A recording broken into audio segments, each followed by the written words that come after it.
You are in for a treat today. A human performance specialist, a sleep expert, but all around pretty dope dude. Todd Anderson joins us today on the Earn It All podcast. How are you doing? My name is Rob Hunter. I can't wait to learn today along with you. Todd, thanks for being here, first and foremost. First thing I noticed on your website, we have something in common, Earn It All. The word earned appears very prominently right at the beginning of your website. So what does earning something mean to you? Yeah, I guess that word has been part of my life since the beginning. Maybe not by choice, right? Like, I don't know if everybody wants to have to earn everything, but I think it's one of the best mindsets to have. I guess to me it means, just the mindset that things must be earned, right? I think in this world, this day and age, like there's a lack of gratitude for sure. I think people don't understand how good they often have it. And I think that a lot of that comes from really not earning some of the things or feeling like they're entitled to certain things. And when you really earn something and you approach every day, like you need to earn your place and earn your place at the table, earn the jersey. That's how we used to talk about it. When you have that mentality, one, you're extremely grateful. And two, I think you're able to scratch and claw and kind of stack wins. And cumulatively over time, you're going to outpace most people. So I think it's more of a mindset than, an action. I love earned and the jersey mentality. Would you say that you earned the jersey? Earn the jersey, yeah. Because you walked on to Michigan State University, one of the premier football programs in the country. Yeah. And I know you talk a lot of trash towards Michigan fans, Definitely. Even though they're the national champs this year. Yeah, I mean, they'll definitely be an asterisk. So whatever makes you feel better about that, I love it. But tell me about that feeling you had. So you play high school football. You're a fullback. You decide, you know what? I'm going to go for it. I'm going to try to get on Michigan State's team, even though I wasn't offered a scholarship. Yeah. Walk me through the process of the work that you did. And then tell me about that triumph, that reward, that earning feeling you had when you're like, dude, I got the jersey. Yeah. It was a long road. Just even to get the I would say lucky, but my wife would tell me to stop speaking that way. But I had a lot of things fall in place even to get the opportunity to go there. Like we were doing summer 7-on-7. I was probably going to go to a Division III school. No offers, not even Division II offer. Summer 7-on-7 against the biggest high school in my area. And we happened to have no tight ends show up. I didn't play tight end. I played linebacker and offensive line. I went to a really small school. I jumped in at tight end. I made a couple one-handed catches and, really kind of showed out. Yeah, definitely. It was a great day when, kind of showed my athleticism that I've been working on. And their coach happened to see me, just one-off chance. Well, fast forward, Michigan State was looking for some walk-on spots, come that spring, and he went to that coach because it's the biggest school in Michigan. They usually have some good athletes, and the coach told him, if you talk to anybody, go talk to Todd Anderson at Napoleon High School, which, the chances on that one day our tight ends didn't show up, and I happened to jump in there, which I never played that position, and he happened to see me. It's such a rare chance that even happened, and then all of a sudden, Michigan State's coach shows up at our high school, and my jaw dropped. When I got called down to the office, I saw his shirt and it had the Michigan State helmet on it, and I was like, it must just be a fan, someone from a different. I didn't know. That was the last thing in my head, and he started talking about preferred walk-on spots and potential to come to camp, and I couldn't even hear what he was saying because this is not real. This isn't a real thing. This is like a candid camera. If it was now with TikTok and all the pranks, I'd be like, this is definitely a joke.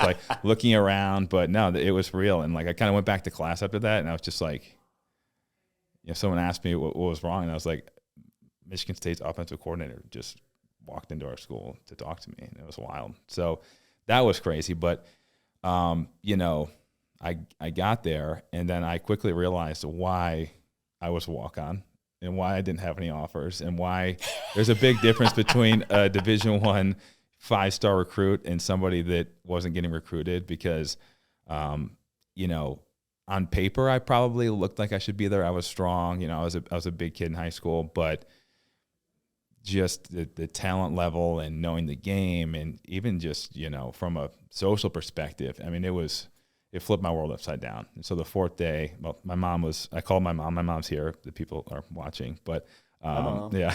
And the fourth day of camp, I mean, I called and I wanted to quit. I mean, it was the hardest thing, just physically, mentally, everything. And, you know, we started thinking about getting transcripts around, transfer to a Division III school. Like, I really didn't think it was going to work out for a million different reasons. But I think there's something to be said about just, like, showing up every day. And in Coach D'Antonio, my coach at Michigan State, would always say, like, sometimes you're going to be the storm and sometimes you have to weather the storm, which is true. I think that, you know, in life, you're never going to always have that mentality of, like, attacking the day and, you know, going after every opportunity. Sometimes you do have to weather a storm. And it's kind of like bracing and buckling down and getting through things. And that's still, like you said, that's still earning the jersey. It's just, you know, you're on offense sometimes, you're on defense sometimes. And I was on defense for about the first year, but I, you know, was able to overcome it. And when you show up every day, football, life, whatever it is, when you show up every day, you're around people that are better than you. You know, little by little, you chip away and you adapt and you become and you know, absorb those traits and those talents and those that the mindset of people that are better than you. And eventually, you're just one of those people. All of a sudden, you know, you're looking around and you're like, I can do this. So after about a year, you know, I really firmly believed that I could play. Going from the fourth day where I thought I'm never going to step on the field here, to after a year, you know, okay, I can do this. And I worked, I mean, man, people always ask me, you know, would you go back and do it all over again? And it's like, I can't even imagine doing the amount of work it took. But at the same time, it was the most fulfilling thing I could ever imagine. But it like, the highs are high. Yeah. But you earn every second of it, right? Like, you're not getting these amazing things, these amazing highs, without the work. You work so hard that if that high wasn't that high, nobody would do it. Exactly. Right? Like, people see, you know, winning a game on Saturday night on a Hail Mary, you know, we beat Wisconsin on the last second. People see that. They don't see the alarm going off at 4:45 in the morning, you know. With a full class right, load. Exactly, yeah. I mean, it's just unbelievable. Especially back then, they've even changed the rules and things. It's a little bit easier, a little bit more, you know, advantageous less for the tackling athletes. in practice. Yeah. They've definitely, you know, they're smarter. There's more data, which is great, but it was tough, but 100% worth it. Okay. I love you're describing what I think so much about earning something. Yeah. The only way I was an okay athlete. I ran track and cross country in high school. I was a nerd. So 4 years, I don't win any races. And there I am, my last race in my senior year. Yeah. 800 meters. I hate that race, but my coach, for whatever reason, made me do it. Yeah. And he took out like the two fastest guys because they were going to run a different event or whatever. And I'm standing at the line and I'm looking around and I'm like, I don't know who any of these people are. Right. So we start running, the pace gets set. And about a quarter way through, I say to myself, I can win this. So I go and set the pace. And then I have my little surge at the end and I win. In that feeling of crossing the finish line after 4 years of showing up, 3 seasons, to finally get one win. But it's like it builds your confidence to be able to take on bigger things. And I think that's 100%. what's so important, Todd, about that earn it mentality. So your year getting crushed by some of the greatest athletes on the planet. By the way, what is getting tackled by a huge 6'4" linebacker who runs a 4.5? Well, I mean, 40? What does it feel like? To be fair, they did not give me the ball a lot. I was like 6'3", 265. I was a lot of blocking. I wasn't the most. It was also, you know, our running back is like Le'Veon Bell, so it's like we can give Todd the ball or we can give Le'Veon the ball, and it's like, well, the way he moved, we don't think we want to give Todd the ball. So, I mean, I never had any horrible tackles, and I was big, so usually I got the better end of things. But man, when people went low, that was when things were not fun. Ooh, you worry about your knees and your shins, and you just get rocked. But you can't really, you can't protect yourself. I also wasn't that comfortable running the ball because that wasn't really my thing. So, you know, these other guys are pretty shifty and they can protect themselves. But a couple times I would get rocked, mostly in practice. But it wasn't the worst. But take me from the practice field to the game fields. Yeah, because obviously there is a difference. Now MSU has a huge stadium. Yeah, tons of people come and watch. So when you step out on the field and you know you've been practicing, you know you've been working, and it's game day, how does that switch happen to you to go into full-time performance mode? So when you're going out and blocking, you just know, like, you're just going to attack and you're going to try to win every play. Yeah, I mean, you know, so it's funny is I think when you're prepared, I think the biggest changes between practice and the game is honestly the things surrounding the game. You know, the warm-ups, the running out on the field, like all that stuff is incredible. But when the game starts, you almost feel like tunnel vision and everything kind of dissipates. We would practice with crowd noise, and we would mimic as much of the stadium atmosphere as we could. So it really did. You were so laser focused on your assignment that it kind of felt like you were in a tunnel and no one else was there, which for better or for worse, it was probably a good thing. But it was surprising, I think, just because you know exactly what you're trying to do and you're so intently focused, and you have to be in order to hear and everything involved. But the speed is incredibly different.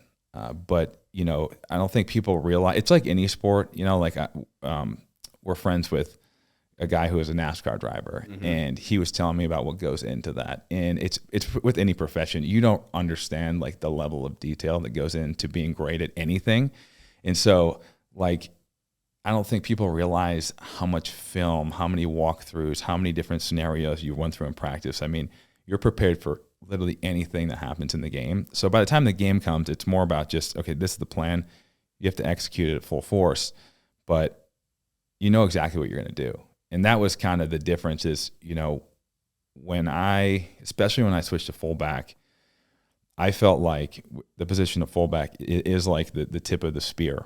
And I felt like, I had to set the tone for my team and my teammates. And I almost felt like, I was the first line defense. So I would convince myself, I'd tell myself these stories that almost like I was the only child. So like, these are my brothers, right? And I would do anything for them. And in a way, people are kind of trying to attack and hurt your brothers, right? And there is a physical pain aspect of football, which I think elevates the mentality. And so I was willing to do anything. I would throw my body in there. I felt invincible. And the mindset was literally, I'm going to do anything for my brothers. I'm going to throw it in there.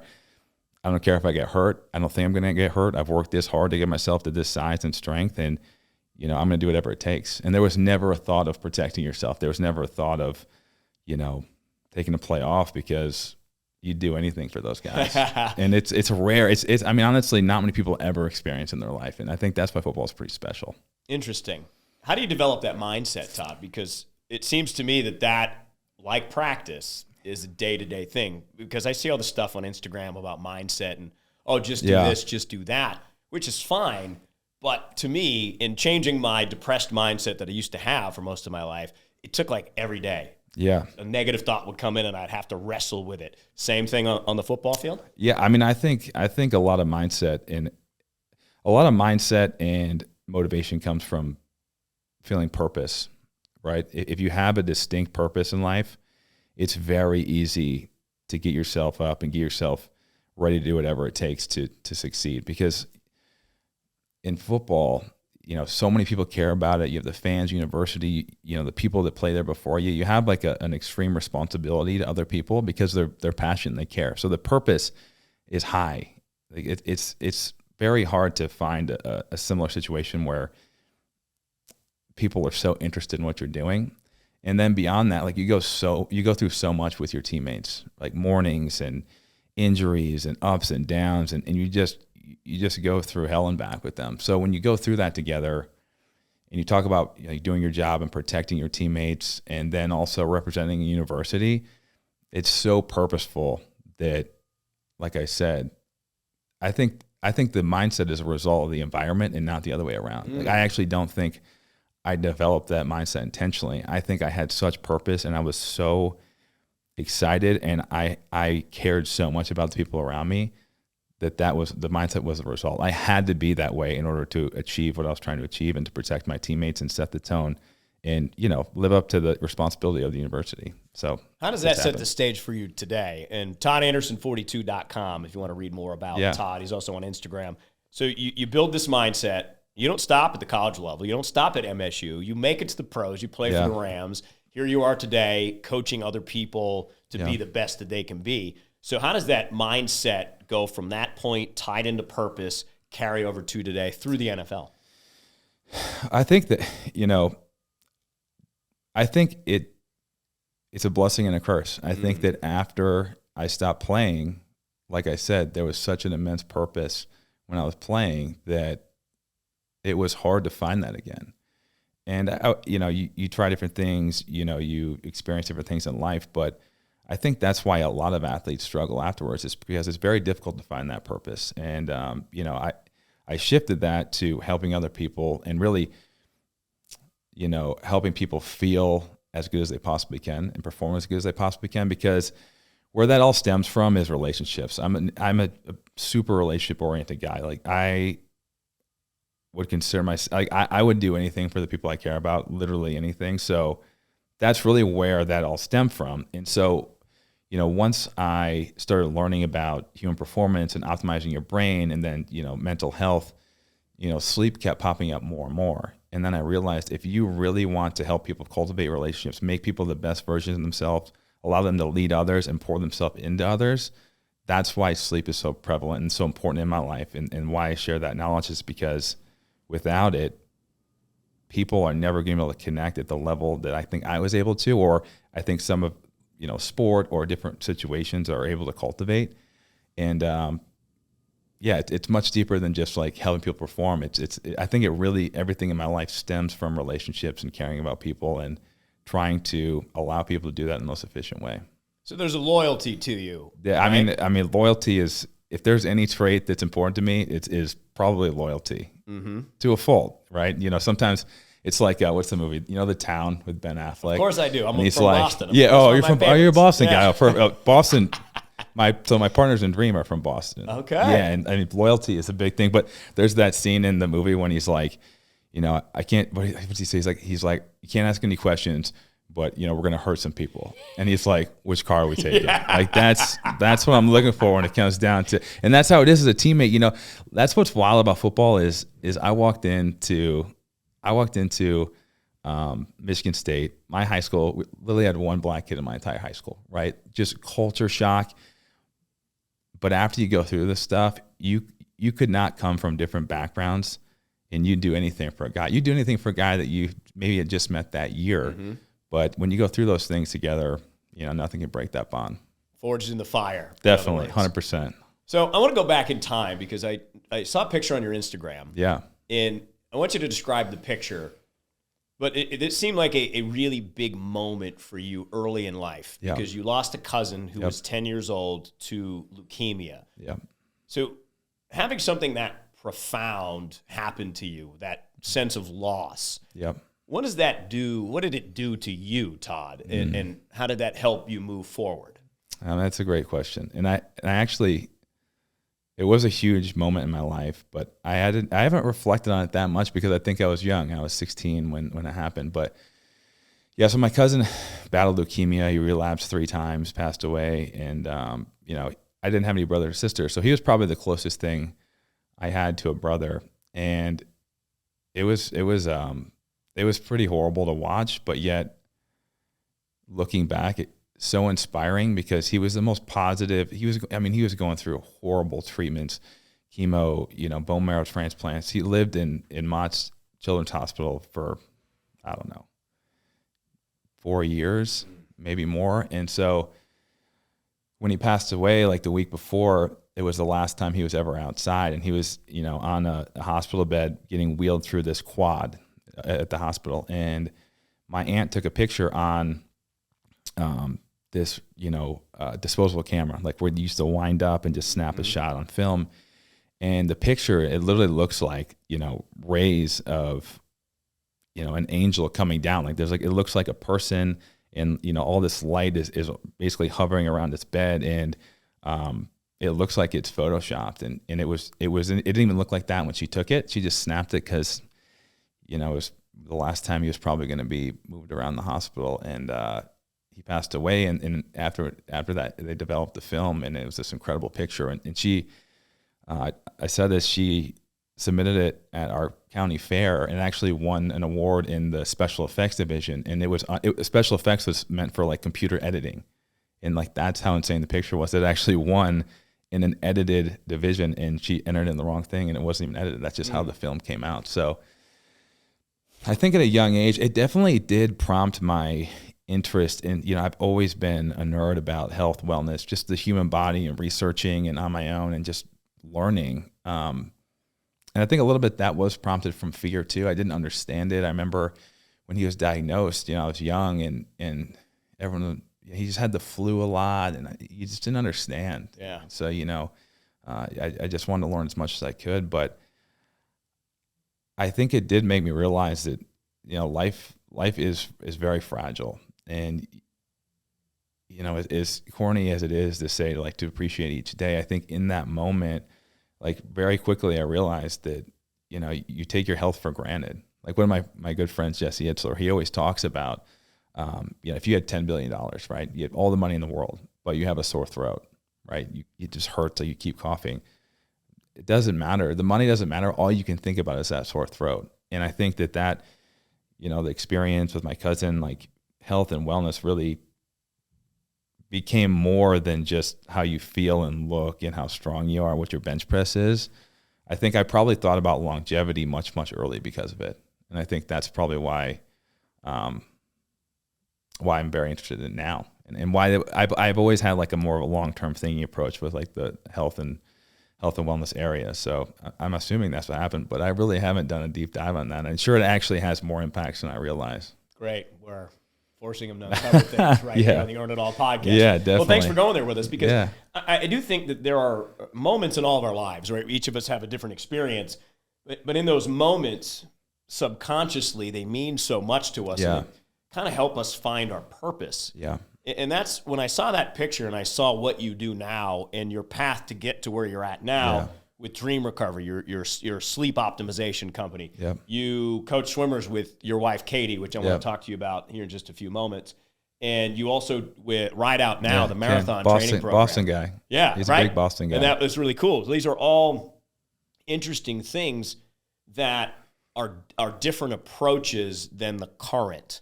And when I saw your picture, I just wondered how this all tied together, because, as an outsider, just getting to know you, that's what I saw, and that's some kind of a spark. Yeah. Because, I had a spark when a couple people commented on this voice that I was gifted. Like, wow, I was going to say, like, when you were doing the intro, I was like, wow. I was like, I wish I sounded like that. How do I do that? But yeah, it's impressive. Well, but that's what it was like, these moments where people just said, you have a really great voice. Essentially, you should use it. Yeah. And I'm like, oh, okay, that's interesting. Little moments, I mean, not as profound, right, as yours, but these little things that almost, I don't know if they're divine or whatever, they just kind of point you in a direction, whether you're aware of it or not. And then all of a sudden you're me at 45 and you're like, wow, I actually did that thing that 2 random people said to me at 14. Yeah. So I think that's really kind of an interesting part of life. I definitely believe everything happens for a reason. I think there's been so many things in my life that by chance have happened. It just couldn't be by chance. I think that, you're presented certain opportunities for reasons. I think things fall into place and certain people come into your life, but you also have to take advantage of those things, like you said, and earn it. Mm-hmm. But, there's just been too many special things to happen just by circumstance for me. So special. Katie Hoff, now Katie Hoff Anderson. Yep. Not just an Olympic swimmer, not just a medalist, but also a world record holder in the 400 individual meter. So profound moments in life. You meet Katie. Yeah. I just want to know, though, do you guys do like competitive games of Monopoly? Because you're both like high performing athletes. Like, what do you guys compete with each other on? Board games aren't great. We're running the New York City half marathon next month, and it's a full-on competition.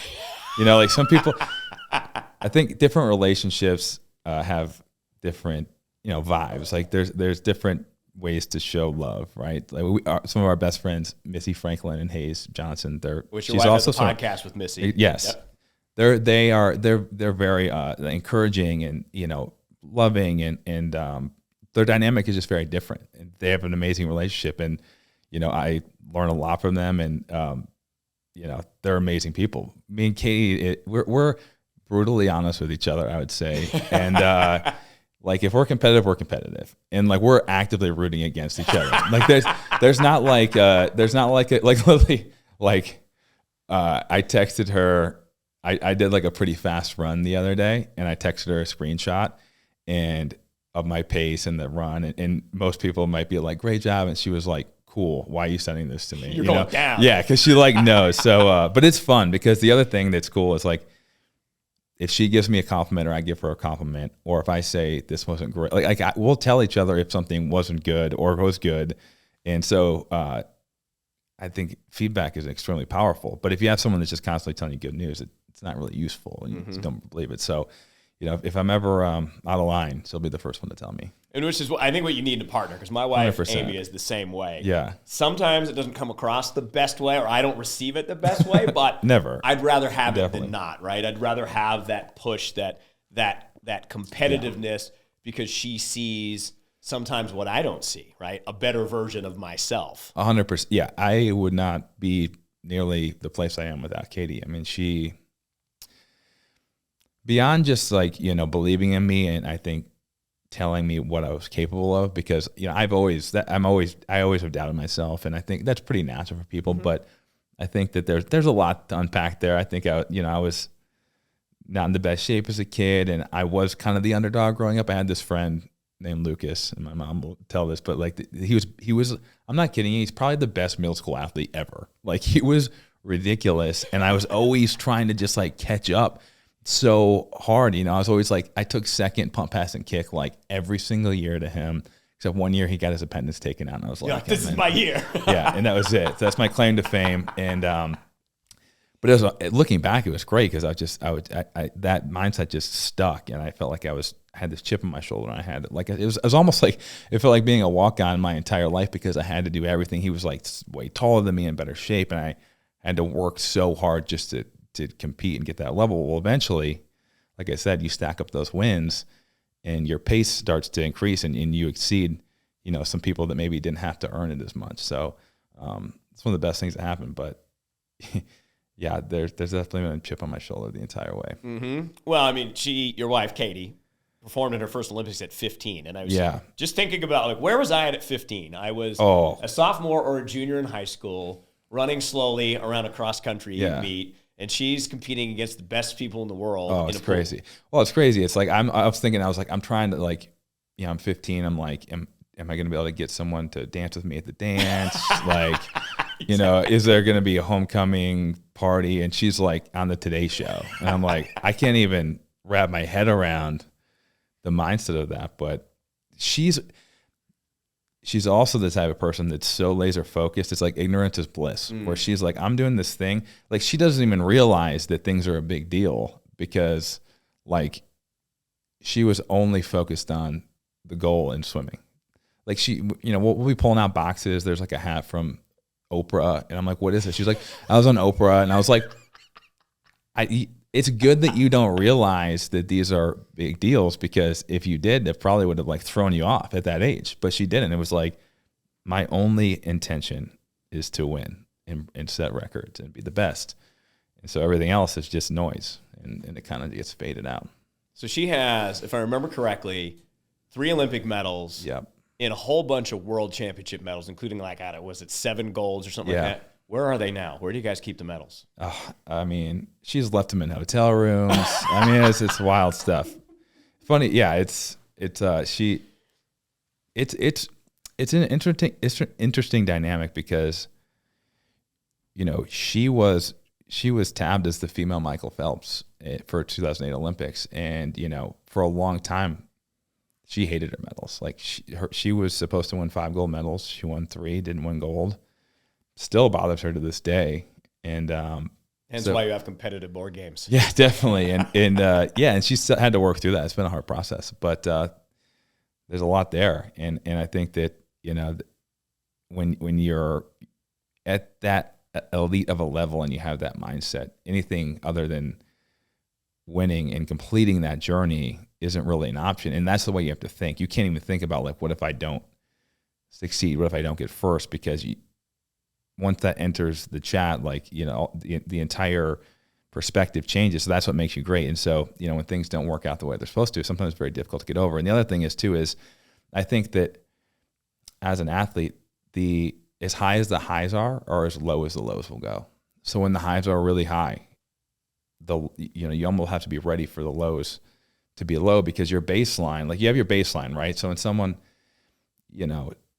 has something relatively good happen, let's say someone, gets their first job, right? Mm-hmm. That's a high, and it goes up.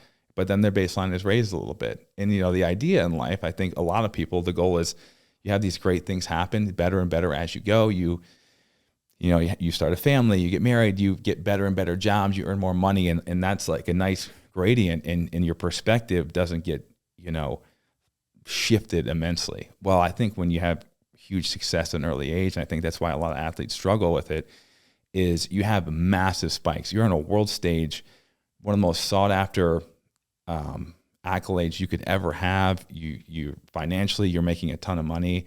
That perspective and that bar, your baseline, just jumps up through the roof. And then what happens is that baseline doesn't move, and then people leave their sport, and all of a sudden, like, those small wins that people usually have, like your first job or a relationship or getting your first house, little things like that, compared to what they've been through, don't feel quite the same. And I think that setting that expectation with athletes early on is powerful and should be talked about, and it is being talked about more and more. But it's also one of those things that's really, you can tell somebody this is going to happen, but until you really go through it, I don't know if there's a lot you can do to prepare. Just know it's going to happen, and also just know that there's resources, and that you're gonna get through it, but it's going to be there. Like, almost, don't brace for it, but just be aware. So how do you, Todd, and maybe you've talked to Katie about this, I'm sure, how do you guys as high performers manage that doubt? Because no matter how good you get or how well you manage your mind, at least for me, there always needs to be one little needle that sneaks through, and I'm riding this high, and I'm like, I feel good. It's like, you suck. Where did that come from? Yeah. So I have my techniques where I kind of work with that, and I work it out, and I can move on from it pretty quick. But that took me 6 or 7 years of work to be able to do that. And that's all, like you talked about, Todd, that internal work. So when you are a high-performing athlete, you're in the NFL, your wife, Katie, is performing in the Olympics. Yeah. How do you guys, what could you tell us about managing doubt, so that if doubt creeps in our lives when we're not in the pool or we're not getting crushed by Indamaka Sioux or something like that, what advice would you have on dealing with doubt from you guys' perspective? I think that's how me and Katie are very similar. Like, if you were to talk to us, we are very different. But in that sense, we're very similar in that in sport, and I think it's a little different outside of sport in the regular world. But I think in sport, we would just try to come up with the biggest body of work, put in the most possible work at the highest intensity, and do everything you could in your power to be successful. Because then when you're standing up at the blocks or pre-game and you look across at the people on the other side of the ball, like, I did everything I could, and they probably didn't, and most of those guys didn't. And even if they did, you don't really know. So as long as you know that you did everything you could, like, you can convince yourself that they didn't put the work in that I did. And that gave me strength. I think that because, the weight room the weight room was always like my, like, kind of sanctuary. I didn't miss a day of lifting ever, probably from 9. You can see that. Yeah. Well, now I'm just running all the time, but Are you doing the Ride Now program that you created? Mr. Ride Now? I'm on a different plan. We're doing rim to rim to rim end of March. So that's 46 miles in the Grand Canyon, 11,000 feet of elevation. Brutal. So it's more distance, and there's lunging, and it's going to be a knockdown, drag out. You should have him come right back on the podcast as soon as he's done. Maybe a couple days after. Yeah. But so I think that just the weight room was always like my sanctuary, and that gave me great confidence. Like, even though, like, squat and bench press, like, it doesn't directly translate to football. If I could be the strongest guy on the team, which I was, that just gave me such confidence. And that's what I'd turn to. And Katie was kind of the same way. Well, she had, like, her pull-ups and, her paces in practice, and, like, just hitting certain benchmarks gave her confidence in the meet. Everybody, that's one thing I think with young athletes, like, people don't realize every single human has self-doubt before the game, the competition. I don't care if you're Tom Brady, Ray Lewis, like, everyone is sitting there thinking, like, how good is the other team? How good are the opponents? Like, can I win this? It's just, what did you do? Like, what work did you put in, and what gives you the confidence to overcome that? Like, but I think some athletes think that, like, they're weird or something's wrong because they have that doubt, and that's not the case at all. I think every single person doubts themselves. I think every single person doubts themselves when they're doing something that they care about. We have a quote by Arsana that says, "The pressure is good for you," and it's because I think that it's a gift to do something that you care enough about to feel pressure. Like just when you have anxiety and pressure, that just means you care enough and it's something important to you. And there's been times in my life that there wasn't that many things that were that important. There wasn't something that I really, really cared about and wanted to succeed in and, felt purpose. And it's cool when that happens. So I think right now there's a lot of trend in the mental health space, and anxiety is a trendy term, but anxiety in an acute, short-term setting is an amazing thing. It's a great tool, and it's something that should almost be embraced because that just means you care. Yeah. I love that. Yeah. And it's almost as if, Todd, that experience that you have could give you that extra surge. You can draw upon that when you need it. So if you knew the game was on the line and you had to make a block, and you knew you had to reach deep down, but you built the confidence through your reps in practice, showing up, hitting guys, getting hit. You're like, all right, now, how did you draw on that to be able to say, I'm going to win this play because my team, my boys need me to win this play? Yeah, I think in the game I didn't draw on it as much. It's just fast tempo, but it's more about like your mindset pre-game kind of dictates the entire game and sets the tone. And oftentimes the game, you can kind of feel how a game's going to go within the first like 5 plays, I would say. Just the energy and, the way the other team's playing and the intensity and speed, everything. So I think it more set the tone. It set the foundation, and I had that confidence going in, and then the game just happened. It flowed for me.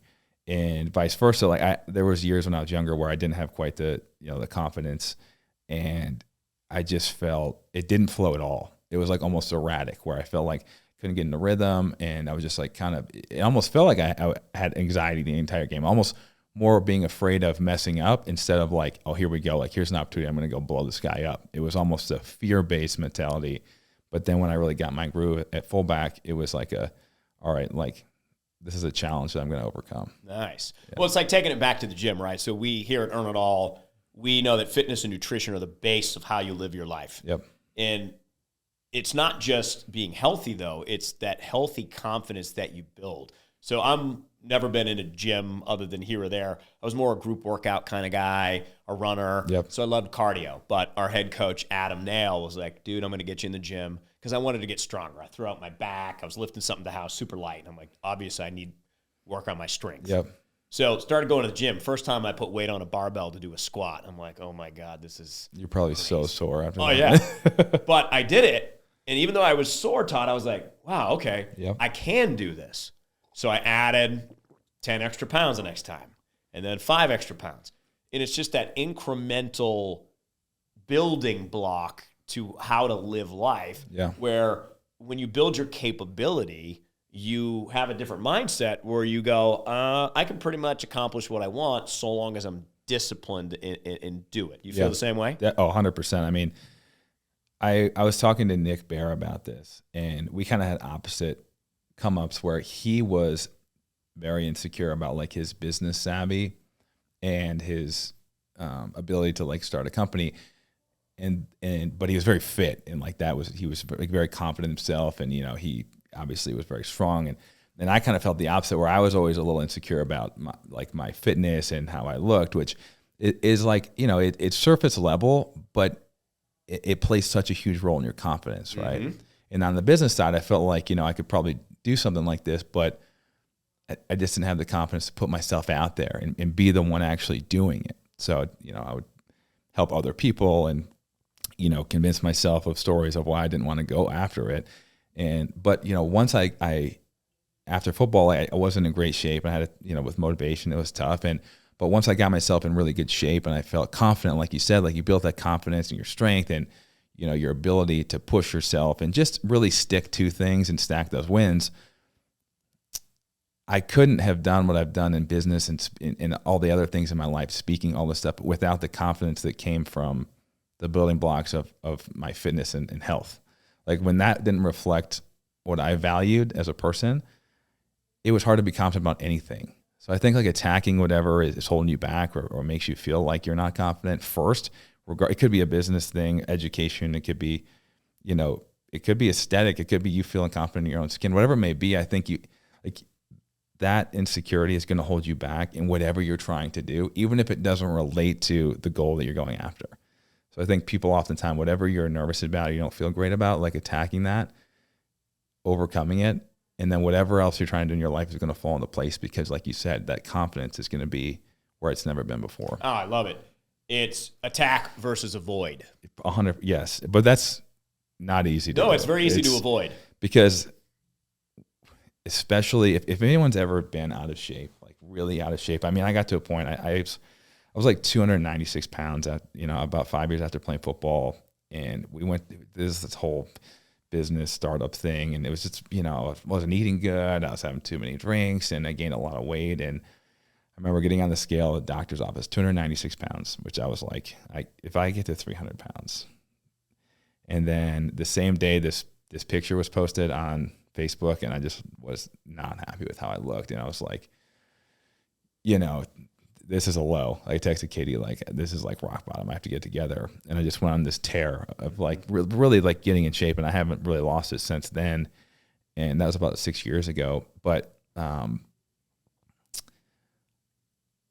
I think people don't realize, like, when someone's in a bad place, especially with their fitness and wellness and eating, nutrition, all that stuff, the idea of getting momentum going as far as working out, going to gym, eating healthy is such a massive, massive task. Like, it's almost an insurmountable obstacle.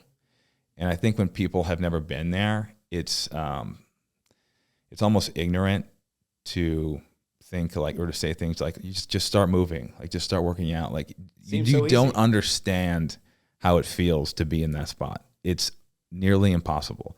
And I compare it to like a train, or like an Amtrak train. Mm-hmm. And if that train is stopped, you could take a pencil and put it in front of the wheel and it will stop the train. But once the train gets moving, it can blow through a bus if it gets in the way, right? So that's how it feels when you get out of shape, you're not feeling good about yourself.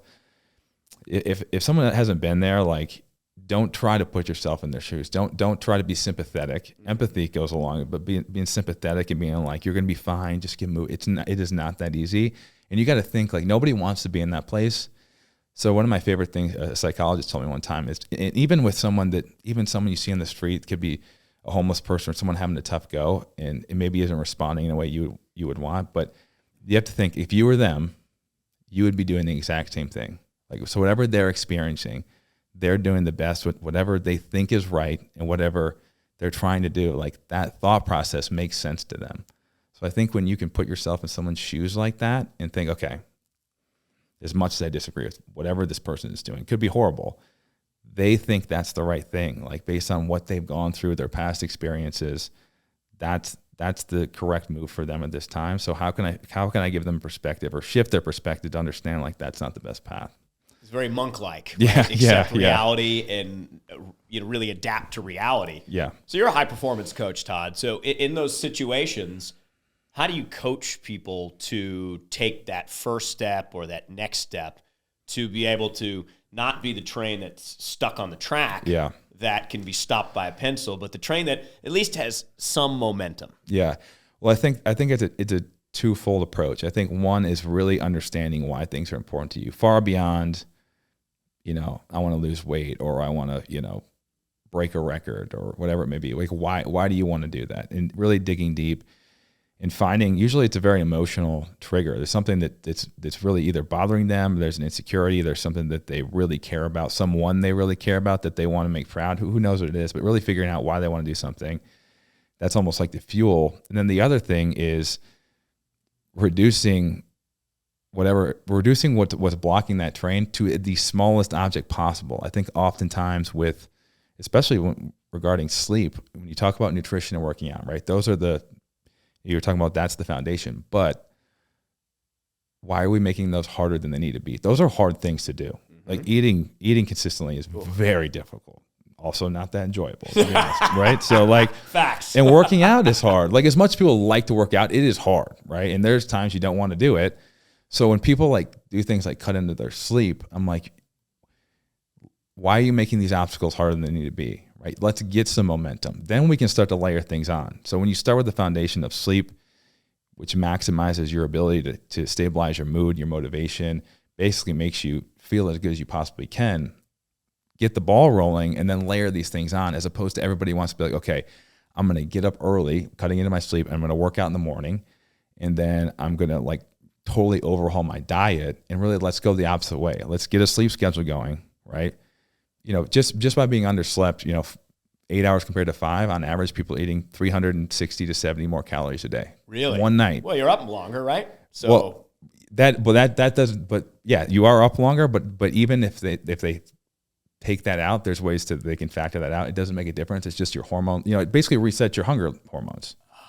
And vice versa, when you add an hour of sleep on, you reduce your calories by about 250 calories a day. So it's like you're fighting your physiology. Foundation, start with your sleep, and it will make those foundational things like nutrition and your workouts even easier. And you actually look forward to them and actually embrace them, as opposed to dreading it. And like if you're fighting your body, fighting your physiology, you're going to lose that. You're going to lose that battle eventually over time. Like the motivation, the why, it can only hold on for so long. And some people are really good at it, and it'll last a while, but eventually, like, your body's going to win. So as a high-performance athlete, MSU, playing for the Rams, the NFL level, doing what you do now with sleep and your company, Dream Recovery, which helps us all sleep better. Where did you understand how important sleep is? So really, when it really took it to the next level, I got to spend time with Dr. Jennifer Martin. She's at UCLA, one of the top sleep psychologists, which is interesting because a sleep psychologist has a different approach than like a clinical sleep doc that's dealing with apnea and different clinical issues. It's about the mindset around it. But learn from her, and then when I started speaking on it and seeing what a massive impact it had on people's life, I was like, wow, this is different. This is an approach that no one's really taking, because this was 5 or 6 years ago, which, you know, sleep was very seldom talked about, and it just helped people so much. And then that really took it to the next level. And I think that's why Dream's been so successful, is because we're such a mission-based company. The mission was there far before any of the products. Like, the products were an outcome of the mission. Like, it was this mission to help people feel as good as they possibly can, attain all these massive goals. Really, it was trying to kill the culture of rise and grind. And I don't mean kill the culture by reducing the amount of work or the goals. It was really like, when you wake up and you had a great night's sleep and you also have purpose in what you're doing, it does not feel like a grind. If anyone's ever had extreme purpose where they're chasing down a goal that means more to them than anything, there isn't a thing you'd rather be doing than all the hard work. But when you don't feel good, you're not sleeping well, and you don't have purpose, things fall apart. So, you know, Dream was just a product of trying to kill the rise and grind mentality and culture. And the products came about because there wasn't anything that was preaching that. There wasn't the right tools or the quality of materials or, you know, the community that was allowing that. It wasn't a community that was really saying, like, this is the way of the future, and it's okay to think this way. It's okay to actually reverse engineer, like, performance, as opposed to, you know, more is better. Yeah. Better is better. More is not better. For most of my career, I had to work mornings. Right. Radio Same. career. Yeah. So I was waking up at one point at 2:30 in the morning for 5 years. So I never had good sleep. I think that's what time my flight landed last night. Yeah, it's absolutely nuts. So you know, maybe you didn't get your optimal sleep last definitely night. not optimal right now. That's what I realized, how much harder it was to fight my own mind, like, as the week would drag on. So I'd maybe catch up over the weekend, and I know sleep is probably cumulative, but like Saturday, Sunday, I'd start to feel better, but I'd sleep too late. I couldn't fall asleep Sunday night. So my week would start off on like a 4 or 5 hour sleep Monday. Yep. By Wednesday, I'm battling the demons left and right. Yeah. So is that common? We're in this grind mentality, or this cell phone technological society where we're looking at our screens. Yep. Almost all of us are impacted some way with our sleep in a negative way, which is where you guys are coming in with Dream Recovery, is to try to, you know, close that gap, to understand that sleep is like the most important thing you do. Yeah, it's one of the only things you can't really overcome. It's either making you better or worse. You know, coaches always talk about, you know, you're getting better, you're getting worse. Sleep is truly one of those things. It's adding to your life, or it's taking away. It's increasing your ability to sustain chasing goals, relate to people, lead people, or it's like an anchor. It's pulling you down. So you have to think of it in that way. But Just by shifting your mean sleep time 1 hour less, like 1 hour earlier, that your chances of depression go up 25%. Wow. Like, so from a mental health perspective, people really don't realize how much an impact has, or how much sleep has an impact. I mean, it really is more of a mental health reset than like physical recovery. And that's a big miss for people. And oftentimes, now it is, but in the mental health space, there's so much going on, and sleep should really be the first thing someone assesses. Sleep is also a symptom of every single psychiatric disorder. Is it really? And it's like one of the chicken or the egg things. But if you really want to stabilize your mood and optimize your mental health, consistent sleep is the best thing you can do. How will you, again, tapping into your coach? And I mean, we got one of the greatest coaches right here, Todd Anderson, so we might as well ask him some questions. How do you help us take that first step to get better sleep? Like, if we don't sleep well, if we're sleeping 5.5, 6 hours a night, or maybe we're getting 7 every once in a while, but it's not consistent, what would you advise us to do? Yeah, I mean, it's hard to give like a blanket, no pun intended, a blanket statement or a blanket tip, but it really, I think it's a mindset shift of small wins make a big difference, right? There's 10 minutes, 15 minutes here, there, even something as simple as, let's say you normally hit the snooze once, right? 10 minutes. Mm-hmm. Let's just have you sleep right up until the time you have to wake up. That's 10 minutes of probably really deep quality sleep, because the sleeping right before you wake up is majority of REM sleep. That's kind of what resets your mental health. That's 10 minutes a day, right? That's an hour a week.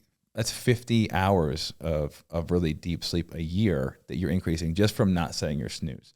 So I think it's making people understand that it's not these massive overhauls. Like, do you want to get 8 hours of sleep a night? Absolutely. Do you have to get it tonight? No. It just what's a very small thing that's going to make a big change. And a lot of it has to do with the psychology around sleep. Just making it a priority and educating people on why it's important. A lot of times when I do like speeches, the reason people increase the quality of their life through sleep is because they learn about why sleep's important and it relates to them, and then they're bought in and they're focused and they're aware. Before, it's just a lack of awareness and education, right? So when you educate people, they tend to like they it's kind of like nutrition. A lot of people aren't overweight due to lack of knowledge, right? Like, there's a lot of information out there, and there's some stuff that's subjective or people can argue about, but in general, like, people know how to lose weight, they know what foods are healthy. Mm-hmm. That's not the thing holding them back. But with sleep, a lot of times it is an education issue where people don't understand what a big impact it has.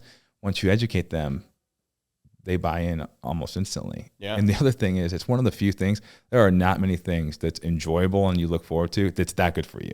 You know what I mean? Like I said, working out, hard, nutrition choices, difficult sleep, I can get on board with that. Yeah, so it's not the hardest thing to convince people to do. And once, they drop the stigma of like it being lazy or it being selfish, all of a sudden it's something they look forward to actually dedicating themselves to. And like I said, things start getting easier. Like people don't realize how much sleep has to do with the relationships. Like, when you're underslept, your facial expressions change. Your ability to actually perceive other people's facial expressions change. They've done studies on CEOs, and there's a direct correlation between the hours that a CEO gets, the hours of sleep a CEO gets, and the safety and trust felt by the entire organization in polls, which is crazy. That is. But it makes sense because sleep just it allows you to have perspective. It allows you to react in the way you want to, communicate effectively, which is everything, right? So when you're able to communicate and relay what you're feeling and understand what other people are feeling, it's really easy to be a leader. When you're not consistent, people don't know what they're going to get from you. You're not authentic. It becomes very hard. And trust is the foundation of any team. So if people can't trust you because you're inconsistent, things are going to be tough as a leader. That is so spot on to think about my past leaders and who was effective and who was not. And now I wonder, maybe they weren't sleeping very well. I mean, if you were just statistically, objectively, I would bet the better leaders were sleeping more than the ones that were poor. It is a very you wouldn't essential think, thing. you wouldn't Essential think thing. like, you Yeah. wouldn't be like, oh, I'm going to bet on that. But I mean, the data doesn't lie. These are big studies. There are a ton of CEOs and there's a lot of studies. And also your ability to trust drops significantly when you're underslept. So when you are underslept, you're much more skeptical of somebody. You don't actually, you're not as trusting. You're not as optimistic about what somebody is telling you. So what do you guys at Dream Recovery, how do you help us sleep? I know you guys have various products. If you want to walk us through what some of those are and how they help us sleep so that our nerves aren't frayed, so that we can build trust in our teams. So mouth tape is the thing that we sell the most of. And that has to do with your mindset. So, the opportunity there was a lot of mouth tape. I've been mouth taping for about 3 years. First night I did it, unbelievable impact on my sleep. I felt like I woke up like when you're a kid. You wake up when a kid, like you sleep amazing. You feel so good. And I was like, whoa, what happened? And so just the power of nasal breathing, like breathing through our nose. We're meant to breathe through our nose, eat through our mouth. And our nose is specifically designed for breathing. And oftentimes, for whatever reason, there's a lot of reasons. There's structural issues, there's psychological things, but just reminding ourselves to sleep with our mouth closed, it puts your body in the most relaxed, efficient state from a nervous system perspective, and people sleep much, much better. It also trains you to consistently breathe that way. So throughout the day, you're really minimizing the chronic stress on your body, and you're able to put energy elsewhere. So that's like our main thing. But the reason it came out is because a lot of the other companies, so we ship, our adhesive is made in the U.S. It's medical grade, made for long-term burn victims. It's called Henkel is a company. It's world known to be like the safest, most well-tested adhesive. And then we use this bamboo silk as a material because it's on your face for 8 hours. And a lot of these other companies have like really sketchy, materials. And I was like, we need to make something that's like the best of the best. Not toxic to your skin. Exactly. Yeah. It's like, you need to be thoughtful about this stuff. And, that's kind of how we came up with it. But, the sleep masks also, we basically, we took these tools that are very simple, holistic tools, like a sleep mask, a pillowcase.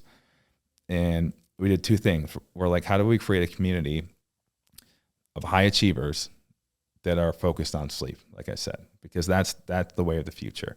The higher you achieve in the bedroom, sleeping, only sleeping, the higher, maybe both. the higher you'll achieve in life for sure. So creating a community that really bought into that. And then the second thing is how do we basically take these holistic tools that are proven to work and maximize the quality, because,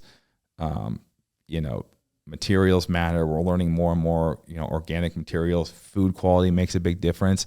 And I think slowly and surely it'll roll out, it might not just be food. It might be materials you're putting on your face, lotions, like there's all these toxins and byproducts exist in far more than things we ingest or lotions. But, just how can we make the best, most holistic, natural products? And that's what we're trying to do. And so it's been amazing. Yeah. So check out Dream Recovery. Todd, 3 quick questions. So we can do rapid fire before we let you get out of here. All right. Give me a good reason to hire a coach, because I've had tremendous success in my life hiring coaches in areas that I'm weak and I don't want to spend hours and hours and hours of researching. Yep. So you are a coach, high performance. You've had coaches your entire life. What are great reasons to hire a coach? 2 things are accountability, right? When you have a coach that cares about you and you care about them, there's nothing more powerful than being accountable to someone, especially if you don't want to let them down. It's awesome. And the second thing is perspective, right? A lot of times, we convince ourselves, we tell ourselves stories, we live in our own head all the time. So having a voice that gives you perspective and clarity and can weigh in on what you're doing.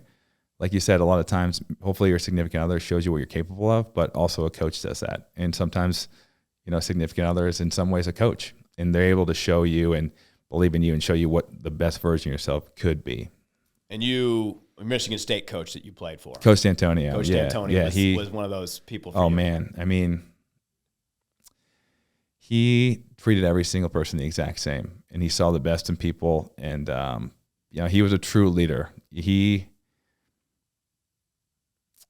I don't think he realizes how much impact he's had on people, because he just lived life the right way. And it wasn't anything, he did or said, or it was just the way he went about things. And when you're doing the right things consistently in a world that is very volatile and people are doing crazy things. Like when you're able to be consistent and stay true to who you are and your faith and your family, that's the way to go about things. Character.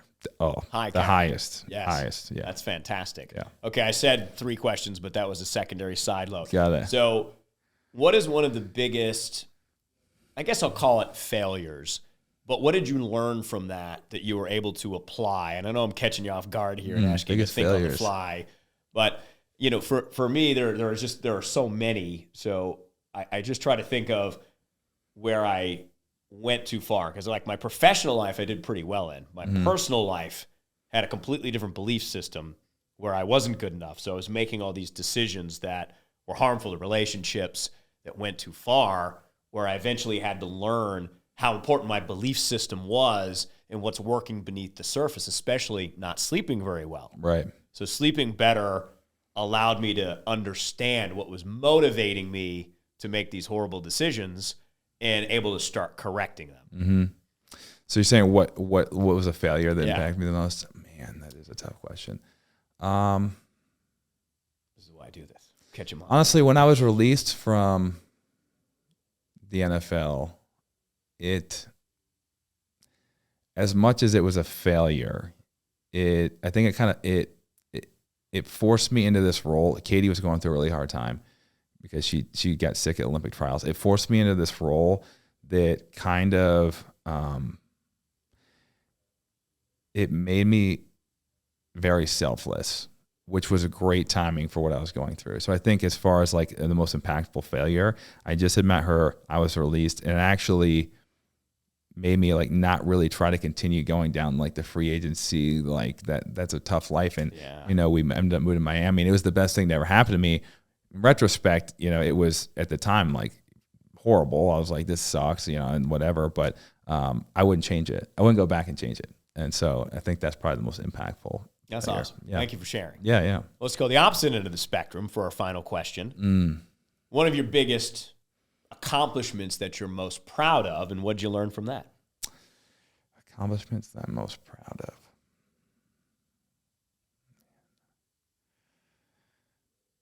The Michigan State thing I always say, so that's hard.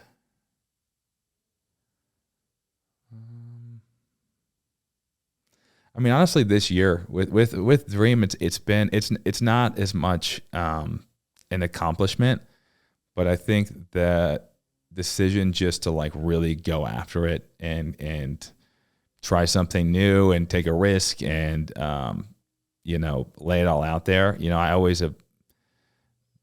I've always wanted to start my own thing. I've always wanted to do something in the space, but you always make excuses for it. So not even like nothing outcome related, just the decision to do it and go after it. And it's exceeded my wildest expectations. So I would say that's probably like right now, like I'm just happy that I made that decision. And the people, I guess I keep going back to people, but some of the people and opportunities that have come because of it are life-changing, and I wouldn't trade it for the world. So let's go back to the very beginning, that feeling of earning something. How would you describe that to anyone that has a goal but doesn't quite know how to get there, but knows on a fundamental level it's a step-by-step process? So what is that feeling at the end of that step-by-step process? Like, what does that do to your body and your mind? I think if I had to describe that feeling, it would be worth it. Like that, I would say it's worth it. And that sounds like cliche, but whatever that person's staring at probably feels like the most massive mountain. And to even imagine a feeling that would be worth overcoming that mountain is hard to wrap your head around, but it will be. Like it will absolutely be worth it. So when you get to the other side, as big as that mountain is, just know that feeling will be better, and look forward to that. And when you have a bad day, just know it'll be worth it. Todd Anderson, ToddAnderson42.com. You can find him on Instagram. Katie Hoff Anderson, his wife. Collectively, they're just specimens.